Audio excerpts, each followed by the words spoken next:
But first, on point tonight, we survived the weekend. Congratulations. Armageddon didn't come.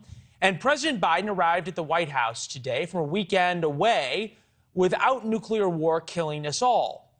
But the weekend only brings up more questions about the president's stunning statement and his administration's nonchalant response. Thursday night, Mr. Biden told donors at a DNC fundraiser Putin is not joking when he talks about potential use of tactical nuclear weapons. I don't think there's any such thing as the ability to easily use a tactical nuclear weapon and not end up with Armageddon. Friday, we lamented the dangers of an administration unable to articulate their Ukraine policy, or their response to Putin's use of nuclear weapons should it happen, or their casual attitude to Mr. Biden's comment that we are closer to nuclear war than any time since the Cuban Missile Crisis. That was Friday. But the weekend brought even scarier news. The administration still believes the same intelligence assessments, analysts, and agencies that got everything about Putin's invasion of Russia wrong. First, why all the president's men now say, don't worry. We have not seen any reason to adjust our own nuclear posture. Nor do we have any indication that Russia is preparing to imminently use nuclear weapons. I don't see anything right now that would lead me to believe that he has made such a decision. The last one's a little interesting since Lloyd Austin would authenticate any decision to launch America's nuclear weapons. Again, since we asked this on Friday, which is it? Are we near Armageddon or not? The president still won't clear that up, still hasn't taken questions about it, ignored them today when he arrived back at the White House. But just put that aside for a second.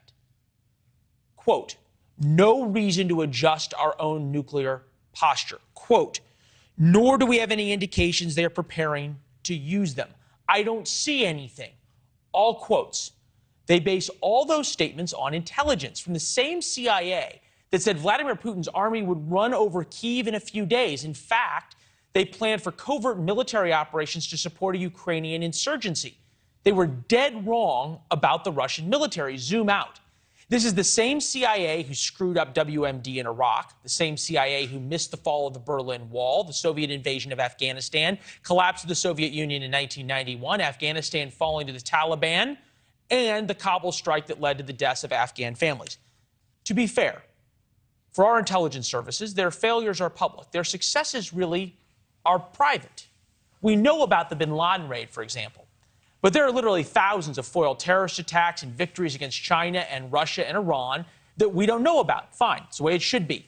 And we would be remiss at this point not to mention the CIA's Wall of Honor, 139 names of CIA officers and employees who died in the line of duty. That doesn't include, for example, CIA assets like KGB colonels and other men killed by their governments for giving America information. Again, this isn't questioning the fine work or bravery of the people in the agency, nor is this questioning their motives. But with nuclear weapons, there is no margin for error, and the stakes couldn't be higher.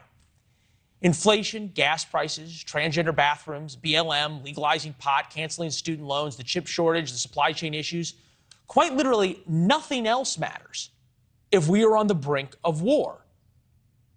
It's not the only thing, it's everything. Yet the administration tells us to sleep well at night because they know Mr. Putin has not moved his nukes. They have seen nothing, in their words, to change the threat assessment. Quote from our friend over at the State Department, nor do we have any indications they're preparing to use them. Right. Maybe, just maybe, the Russians don't want us to know what they're doing. Fool me once, shame on you. Fool me twice, shame on me. In nuclear war, though, there aren't mulligans. There isn't shame. We're just all dead. In the intel world, they call that confirmation bias. Just ask Dick Cheney. He so badly wanted Saddam gone, he and the Bush White House believed anything confirming Iraq had weapons of mass destruction. They ignored evidence to the contrary and created a culture where those who questioned the orthodoxy got punished. The current orthodoxy says we would see if Putin moved his nukes. And since we haven't seen this, everybody is just fine. What if it isn't? That's on point tonight.